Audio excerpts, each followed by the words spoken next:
Chet, the other day you were talking about the nude swimming episode and then your confrontation with the blackberry. Was it blackberry bushes? Could you tell that one again for the record, please?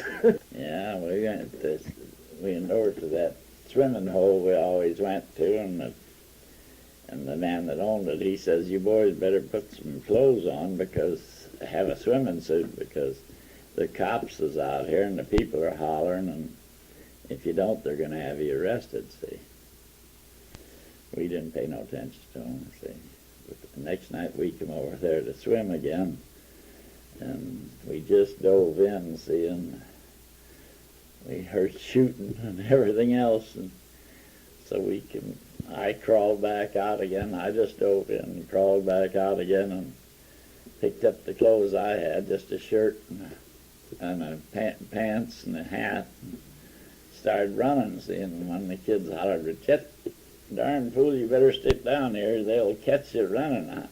I says, "Well, they won't catch me by that bush, they'll catch me running, they'll never catch me by that bush." I went off, and of course it was dark, and I went through a blackberry patch, and gee, that was bad on your back, and I was pretty much bleeding when I got through to that. You still have the scars today. I think you said you still have Yeah, the scars you got from that some. today. Yeah. And then we got over to, and I seen somebody coming, see, following me. I thought maybe it was them cops coming after me. I didn't know, so I kept running, and I kept seeing that guy coming, somebody coming, and so I went over the hill, and I knew that there's a culvert right by the top of that hill, so I crawled in that culvert, see. And here he came up pretty soon, all out of wind, and Roy did, and he hollered, "Hey, Chet, wait a minute, where you at?" And and he said they had Ray and they got Bob. And so they'll take him to jail, I know they will, he says, and somebody else, some stranger we didn't know of. And so we went on home, and we got Roy's brother-in-law to get out of jail. We went where they went down. When he got in, this Ray was in there, and it was hotter in the summertime, see, Sure. hot. He was laying, there's two guys in this one bed, and he was laying between them on top of him. That'd be the way he'd be anyway, see. And Hamry owned that timber, and he was the mayor in Des Moines, see. So he knew all of us kids. So them kids had to get back down there about every so often and explain where they'd been and this and that. Sure. That's all we got out of it. Hold on. Are there any other incidents that you can recall that you were particularly mischievous at school or somewhere else? That would be good for... Oh, well, go ahead and tell about the beehive. The smart kids, we was going through this, following this creek up to that swimming pool all the time, and one of the boys, there was always some smart ones in the bunch. There's some, up on the bank, up on the hill there, some farmer here, somebody had some beehives, and they got their heads together. They says, "Well, what we could do, we could roll one of them beehives down that hill and going over, and when we come back from swimming, it'd be dark, and we could pick up some honey and take home." See? And so the next time we come up, one of the smart boys goes over and tips it over, and we goes over swimming. And when we come back, the beehive was laying there and all broke to pieces, the honey all over. So we started looking around, and pretty soon, bing! The bees started stinging us. They'd get it crawl. They wouldn't fly, but they'd crawl up your clothes, see. And I bet you every one of us that was in on it got about 6 or 8 stings from bees, and we had all our clothes off and shaking them and trying to get the bees out of them. So that was all the bees honey we wanted. Was there one? It seemed like there was a story about a flag, school flag. No, that was before we got before we got went to that principal, see. Oh, yeah, but maybe you could tell about that now. We went up we got sent in from I don't know what we'd done or how it was. I think we was wading through the mud to the shoes, see, because they didn't have sidewalks out our way yet, and there was no paving. So we'd wade through the mud and get as much mud on as we could, and then the janitor, he'd make us, pull us out of line and clean our shoes.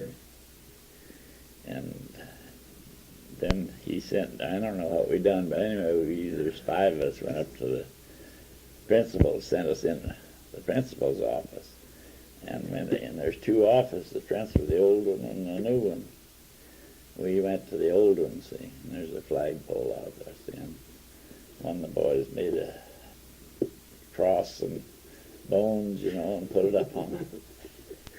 And the kids, of course, when they got out for recess, everybody seen it, see, and they was all looking up there, and pretty soon the principal, Miss Laird, come around, see. Miss Laird? That's Miss Laird, yeah. That's the principal, see. And she took us, then she started giving us lectures, see. And she did, she gives the good ones. She says, you boys are just knocking on the door for trying to get in the reform school. And how many boys is that? 5 or 6, I believe there's 6. 6 of you. Yeah. And she says, and you boys are going to make it too, if you don't change your ways.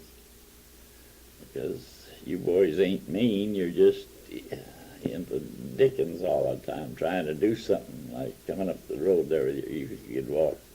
You wouldn't have to get your feet all muddy like you did. Sure. She says, but you guys is just trying to show off is all.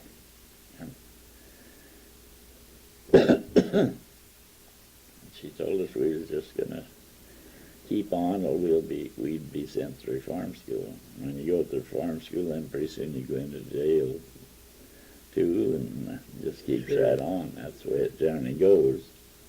And I hate to see any of you kids go, she said.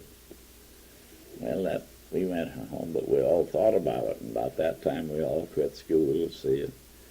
Then we was working, all of us working different jobs. And then after we went to war, all of us boys went to war, and everybody come back. That bunch. And this Bob Ireland, his sisters was down there, and they called me up here and told me that Bob was coming back tonight, like Saturday night. They wanted to know if I wouldn't come down and spend the night with them Saturday night and sit out there and tell about our times and what we've been doing. We hadn't seen each other for 15 years. And so I went down. Myrtle remembers that, don't you? Hi. Huh? Yeah, I remember you going down. Yeah. And so we all got out there, and that's the pictures I got down there of the boys, on that board down. Sure. And so somebody says, where's Miss Laird now? See, somebody, we was talking, because we was sitting out there drinking, telling about where we'd been and what we'd done, and if we was married and how many kids we had and this and that, and everybody was different, see, because some of them was in service and all of them was in service someplace. And this Roy, he was a good boxer. He was boxer for his company, and he could lick almost anybody. See, I'm telling you, he could. And he says, I just got a big steak dinner for getting one of them fights in boxing. That's what he got out of it, he says. But anyway, we found out where Mrs. Laird was, and we says we was going to call her up and see if we couldn't see her tomorrow morning at 10 o'clock. And the girls called her up and found out she's over there, and sure, she'd be glad to have us over. So we went down about 24 red roses. Somebody got them, and we all paid for them, and then we goes over there at the rest home and met her at 10 o'clock. See? And when we told her who he was, and she says, "Now don't tell us what your name is. I want to tell you what your name is. Or I won't tell. I might not get the name, but I'll tell you where you lived once." And she did. Of all the thousands of kids she had, went through her. She remembered you. She remembered us kids. Sure. I told her about where I lived, and she says, "Yeah, I can tell you your mother died when you was little, and you lived out there, and your name, I can almost tell your name. Torsten, I know your name." She said she named us me.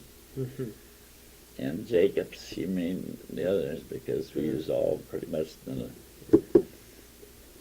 and we told her that one thing that we wanted to tell her, that us boys had all been in the service. But we all remembered what you said to us, and it was the best thing you ever said in your life to us. That was when you told us when we was knocking on the doors at reform school, trying to get in the reform school. We didn't want to do that. And there isn't any of us that's been in jail, and none of us got in any trouble. And we want to thank you for telling us that. And the way you said that to us, told away us. And tears rolled down her eyes, and she says, "I never said that." She didn't think she said that. Well, we all understood you did, and that's why we're over here today. We're all married, and all of us settled down and got in life and been through the service. And we appreciate what you've done for us. And didn't she say that was one of the? Didn't she say that was one of the happiest moments of her life, or something to that effect? Well, Mabel was down there, see, in Des Moines, and she'd heard other girls say that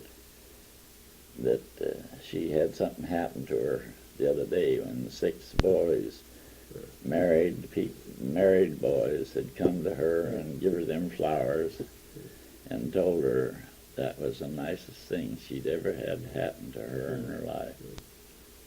Yeah, she didn't have a family of her own, did she? No, Or she she just was dedicated to teaching, and I suppose that she had a... Yeah. Sometimes there weren't a lot of rewards in that, but that really touched her. That's a real good story.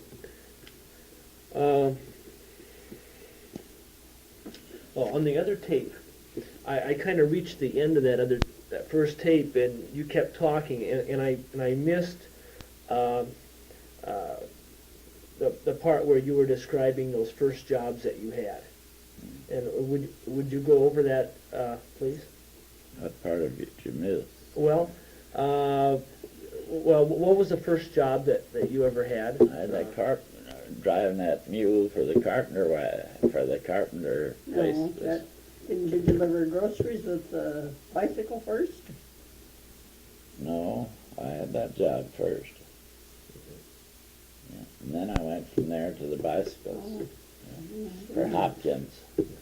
That's the first job I had, was that Telfer Carpet Company. And how much again did you make a week for that first job? I got $3 a week. $3 a week. How much do you think that $3 a week would be equivalent to today? Do you have any idea? Well, or what could you buy with that $3? Well, I don't know what you could buy, but I know this, that the average wages for my dad, and he was a painter, and he worked for the day around, and the wages them days about $2 a day, 6 days, and $12 a week. Now I know one thing that happened. Ted and I was over to the church And we met this Oscar Peterson over there. He used to be, and me and Ted both worked for your dad out there on the farm. He had a truck garden out there. Ted worked 1 year and I worked the next year. And he seen us out there looking over the church. We just came in there and looked over the church. We'd both been confirmed in there. And I pumped the organ in that church when I was a kid. And I got $25 a month, or $1 a month. And it cost 10 cents to go over there on a streetcar. And I had to go twice, so you see that was 20. And for 4 Sundays in a week, I just broke even. I had 5 cents a Sunday, see. Yeah. And if there's 5 Sunday, I was money out, see. Yeah. And I was money out to take that for. Sure. You just didn't get paid enough, did you? You were telling about this Peterson. Yeah, I this know Peterson. what you're going to tell on that. He was telling us, he says that he was looking through his old papers, and he says that he was surprised. He found a paper there that said my dad had painted his house, see, 2 coats of paint. And he had found the receipt for his dad, give his dad a receipt for paying for it, see. And he got $12 for painting that house, 2 coats of paint. Mm. And he says, I never thought that we had to work that cheap. Yeah. He never thought that, because times was good them days, see. Sure. After. And that house was a 2-story house like the one right next here. Boy, a lot of work. Huh? A lot of work for $12, yeah. Yeah. You were also mentioning that there was this fellow, I think, let's see, this was one for one of your later jobs before you began farming, and this employer had quite a temper. But he's the one that kind of, he talked you into saving your money, and Yeah. maybe you could just tell that. Again, This guy, he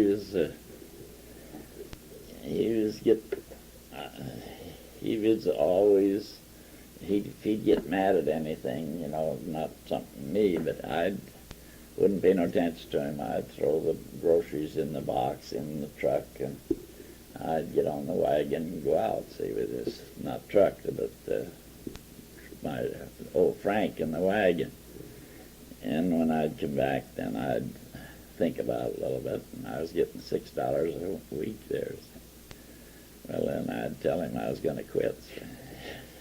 And he'd raise my wages, see, and tell me he'd raise me about $1 or 50 cents. And I kept that up till I got $9 from him, see. But before I got that, when I got about 8, he says to me one day, he said, what do you do with your money, Chet? I said, well, I give my dad $5 for board, and I get the rest myself. And I spend it for clothes and other stuff. Well, he says, I'd like to see you save some money. Oh, so I'm going to ain't going to give you this raise, I'm going to give you, but I'm going to keep it for you. When you leave here, I'm going to deposit in the bank for you, your name and everything, and then I'd like to see you add to it. And when I left him, I had $35 up there. And he gave me that, and he said, oh, I want you to try to get a little, keep that going. Well, when I did, I went to that other store and drove that truck, and I got 9 there to start with, too. Mm-hmm. And that's, I don't know whether I got any more than that or not afterwards. But anyway, I saved, like I said, I had $120 when I left Des Moines in the bank. Sure. And we used that money to buy oats over here when we started, me and Ted started farming. That's the oats we had to start with.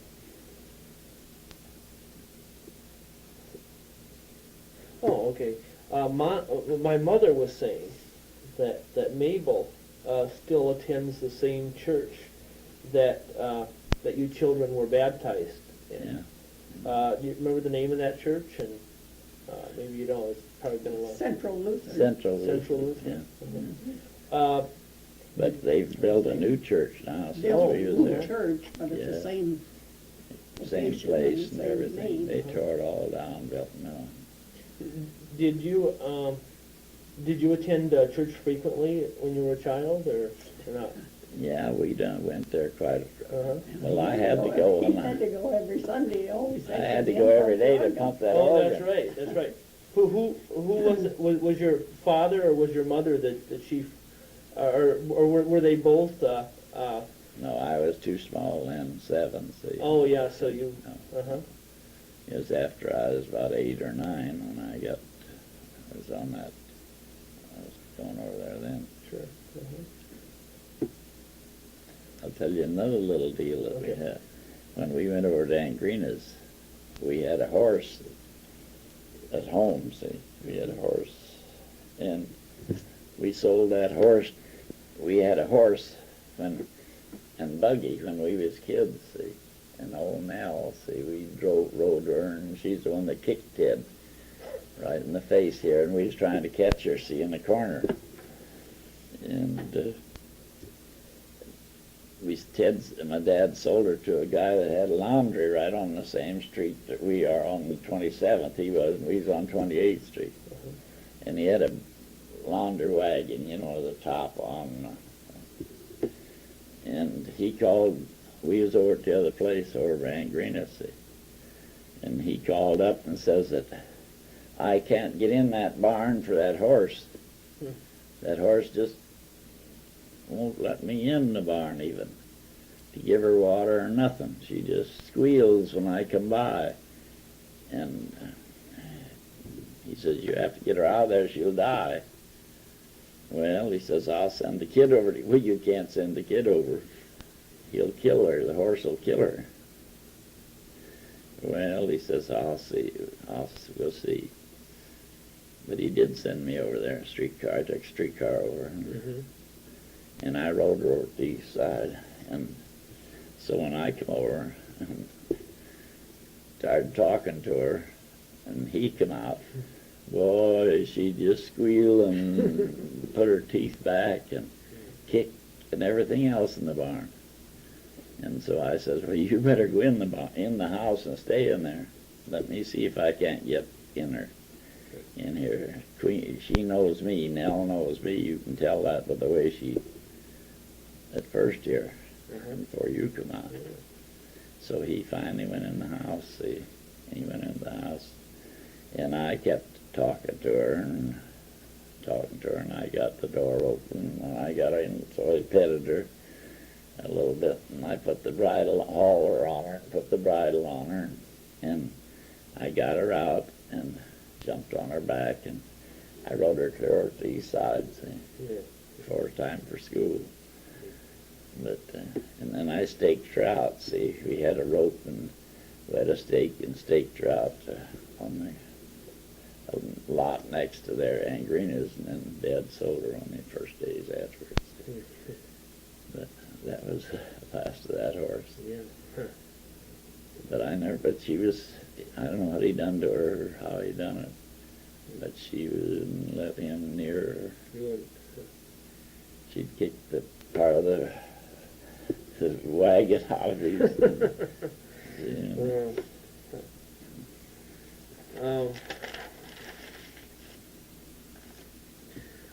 What was the name of that orphanage again in Boyd, Iowa? Lloyd Children's Home. The what? The Boyd Children's Lloyd Home? Children's Beloit. Home. Beloit. Oh. B-E-L-O-I-T. Oh, Beloit Children's Home. I remember you said that you believed that Harold and Jenny were both taken well care of. And I saw it on a reunion picture, that you had taken. They seemed like they were in, really good health and everything. Do you remember anything about them? Did they ever tell you exactly, how hard? I assume they all had responsibilities there. And Did you know much about their life at the Well, orphanage? the orphanage, they milked about 80 cows, and these kids, each one had so many cows. The boys had so many, and the girls had so much to do Mm-hmm. over there too at the home. See, the girls had to help do things, wash dishes and everything, because they done most of the help themselves. The kids did, with the exception of, and the matrons, the boys had a cottage over here with 2 floors on it, and the bigger kids up above and the littler kids below, and the same way the girls over on the other side. Mm-hmm. Yeah, there were 2 buildings on the Yeah. premises, weren't there? Well, And the there's one 4 or toward the 5 buildings. oh, There's a church, and there was these 2 other buildings besides the main building, and that was the school. See, they used that for school. oh. Uh-huh. So then they milked cows, and that was one of the way they supported to get funds for the Yeah. school that way. Huh? Yeah. Right there for And the they had a orphanage. big garden, and they sold vegetables and stuff, and they raised all their own garden stuff and everything. So they were really fortunate to be where they were, because I mean, if I'm correct, Yeah, but you know what the there were some orphanages where the children were neglected too, but that Well, each one, you know, is different in Sure. a way too. And the kids they had a manual training teacher there. oh, That's where Jenny made that chair right, that Ted got from her. sure. And Harold, he was kind of big, and he couldn't hear, and he didn't like to go to school with these little kids. And so he'd always want to go out and work in the farm. So he dissed and drove a team in the field all the time. Uh-huh. Did you say he couldn't hear very well? Harold was hard of hearing when he was a Didn't kid. he have, He what had did he ear have? syphilis. no, measles Yeah. or scarlet fever or Scarlet something fever when he settled was in a his ear when youngster, he was a little kid. and that affected his hearing, so he was hard of hearing from a Yeah. young child. And that's why he worked rather than go to school, see. Sure. So he didn't get much schooling. And when he went, it was when he went back there to work Yeah, that he met yeah. Tilly. His She was wife. working there. She was Oh, working there, and taking that's care of the where girls. They become acquainted and were later married. Yeah, Dad mentioned that this morning. Oh, that yeah. I was talking to him, and he said that Tilly was several years older Yeah. than Yeah, Harold. she was. Mhm. So, but Harold went back there. You say? He And went then, back When he there was to here, work, then didn't he he? got a job when he went from here out there at the home and worked for the home. oh, uh-huh. See, he was farm boss, see, for the kids. Oh. He was the one that had charge of these kids, see. Huh. He had someone to, some of the kids, they'll tell you yet. You know, one kid's down there in Grettinger now that he was out in the orphan's home Hmm. with Harold, and he's the one that ought to have him tell you about the bull. George Torrance.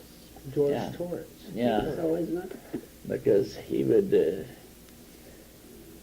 was a little tough little rascal about like this. See, and Harold, had this big bull taking care of him, and this bull turned around at Harold and throwed him clear over the fence in the yard where they both lived.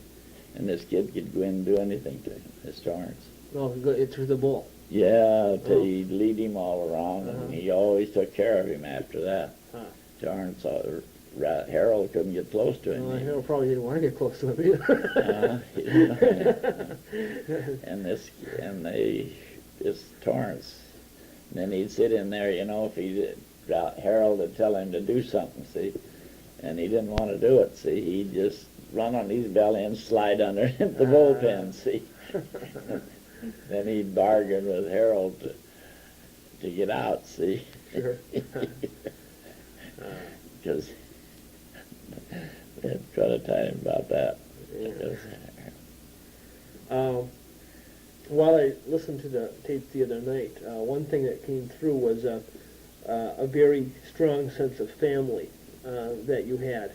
I think this is especially made evident by the fact that the five of you were at long last reunited for a time prior to your leaving for the service. And I just thought that was so appropriate. I guess that after all these years, Yeah. You were back together again. Yeah. And also what came through was that you older children had a very strong sense of caring and loving, your younger brothers and sisters, and you felt a kind of a responsibility toward them. Yeah, there's that.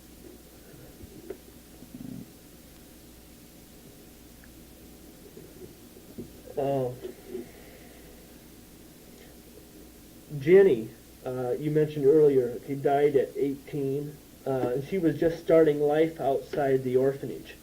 Do you have it? Can you recall what she was what was interested in? Whether she had any particular dreams that she wanted to fulfill, that she used to talk about?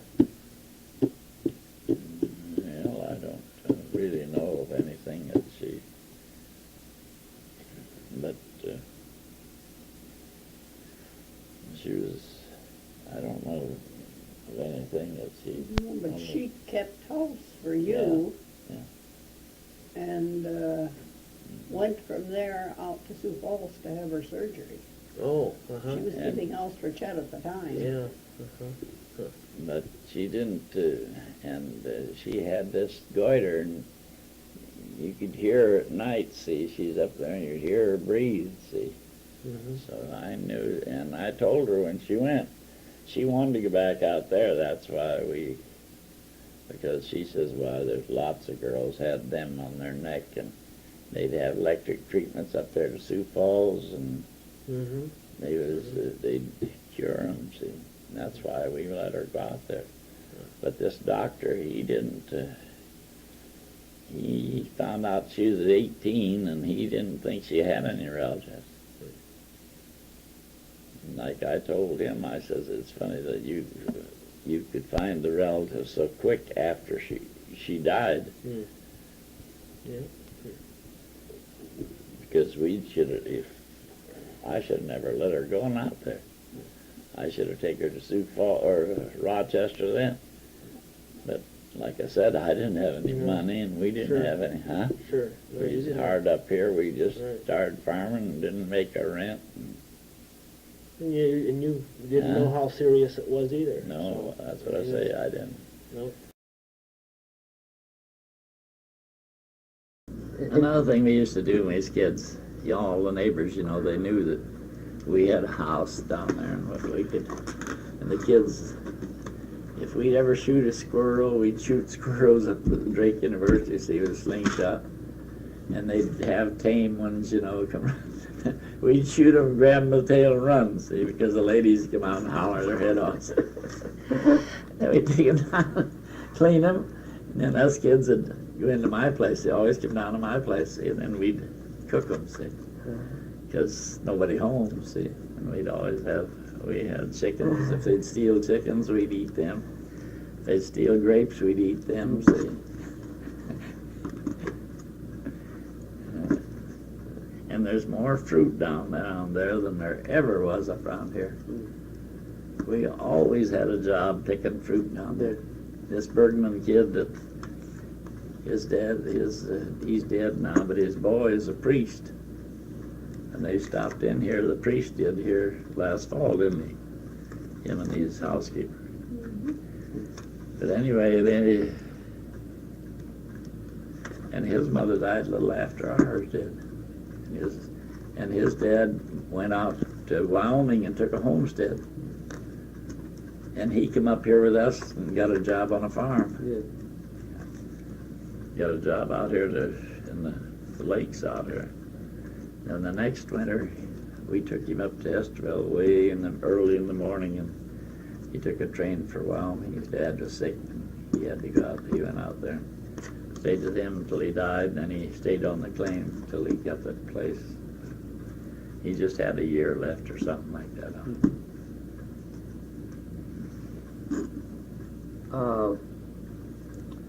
I think I lost this, like the last couple minutes that we talked on the other side of this tape. And I just want you to repeat again how much money you made a week on that first job that you had again. What I made down there? Yeah. $3 a week. $3 a week. And that was as a... driving that mule on this carpet wagon. Okay. Well, you started out delivering groceries Not on that. with a bicycle. No, I didn't. Mabel said on her. Yeah, but that was on the other job afterwards. I went to Hopkins Brothers, and I got $4 there. Dad mentioned that I should ask you about. So you were a runner boy for Western Union. Huh? He said that you were a runner boy or something for Western Union. No, we wasn't. But the Western Union kids and all us hung together. See, Oh, down there. uh-huh. Yeah. And we'd always eat dinner together, and we stole watermelons together, which we shouldn't have done. Did you ever get caught? No, I didn't. Uh-huh. But a couple boys did. And one of them, his reputation is he went to reform school for it. He did. Well, you see, they'd have cars piled here, and here's a street here, and here's a street here. They'd have this car parked in here, see, some in the alley someplace. Then we'd come by with our bond. We always had a paper sack, see. And the guy that'd be in the car, he had to get in the car, see. And then he'd hand one down as you come by, and then we'd ride up the alley, see. We get 2 watermelons, then we'd go around someplace and sit and eat them, see. All these union kids and us kids that delivered packages around. Ted wasn't with you then. Huh? Ted wasn't No, with you Ted then because he was with Aunt Mary. He was up Mary. Yeah. Another figure from the past that Dad and I thought would be interesting to ask you about was Alexis Coates. He has always said that he ran for the President of the United States on some party. I can't remember what the name of that party And was. that was Prohibition. Aunt Bell's second husband. Aunt Bill's second husband. Yes, Wasn't sir. that the Prohibition Party? Yeah, he Prohibition was on Party. He's I on think the so. Prohibition Party. Yes, I sir. believe so. Yeah. Heard that. He was quite a politician and quite a man, but and he was. But he was pretty old when Bell started going with him. Mm-hmm. You remember that? Well, no, I don't just remember, but Yeah. I remember him. But Did you? You remember him then? Yeah, I remember him. Sure, he used to come up to our place. So he was an elderly man then Yeah. when he ran for the Yeah. presidency. Yeah. Do you know what he had done during his life before entering politics? Well, no, what was he done? He was something before. He was a landman or something like that, I believe. He was real estate. Uh-huh. I just don't know. I think that's what he was in, more or less, real estate Sure. and stuff like that. But I think it was the Prohibition Party, wasn't it? Yeah, it was the Prohibition Party he was I on. was thinking.